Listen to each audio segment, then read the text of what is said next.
Hi there, welcome to Kevin's Garage. Today I'm going to be reviewing the cheapest chainsaw on Amazon. This thing was literally $40, so let's see how good it is. Because this thing was only $40, at first I didn't have the highest hopes, but it was really well branded and packaged. I should note that I purchased this with my own money and didn't receive it as an endorsement. If you're interested in it, I'll have a link in the description below. It's rated at 9 amps, which is about 1080 watts, 7 pounds, making it versatile and easy to use, auto chain oiling, a safety switch, 85 decibel sound rating, and a 2-year warranty. The saw isn't quite fully assembled, so here's everything all unboxed. I was surprised by the amount of branding and literature. SunJoe is obviously focused on their customers having a good experience with their product. And as I always like to say, let's RTFM. The manual recommends a quality extension cord for best performance. Assembly was simple and took me about 3 minutes. Follow the directions for adjusting the chain tension and don't forget to add chain oil to the reservoir.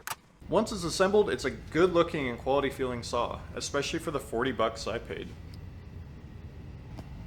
The trigger safety is ergonomic and easy to use. The forward handle is a good size, and the knuckle guard even has enough room to fit my large hands. I was super impressed that it was perfectly balanced and also very light and easy to hold straight out away from my body at a variety of angles. Now for the first test. You can see how impressed I am, but also need to keep my eyes on the saw. It's not too loud, but I still recommend wearing eye and ear protection.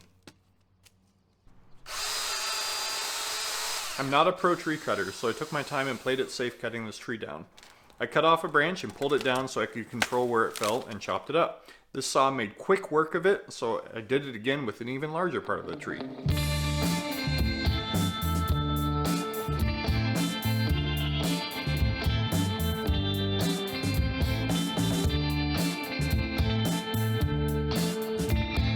Finally, I cut the rest of the tree most of the way through and then pulled it down so it wouldn't hit my house or the streetlight.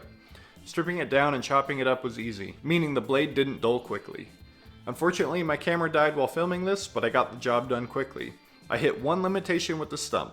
Anything bigger than 12 inches was near impossible to cut through. Okay, so I am really impressed with this saw.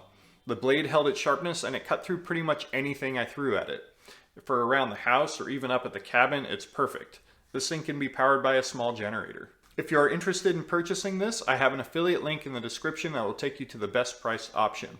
Thanks for watching this episode of Kevin's Garage. Don't forget to like, subscribe, and check out some of these videos. See you later.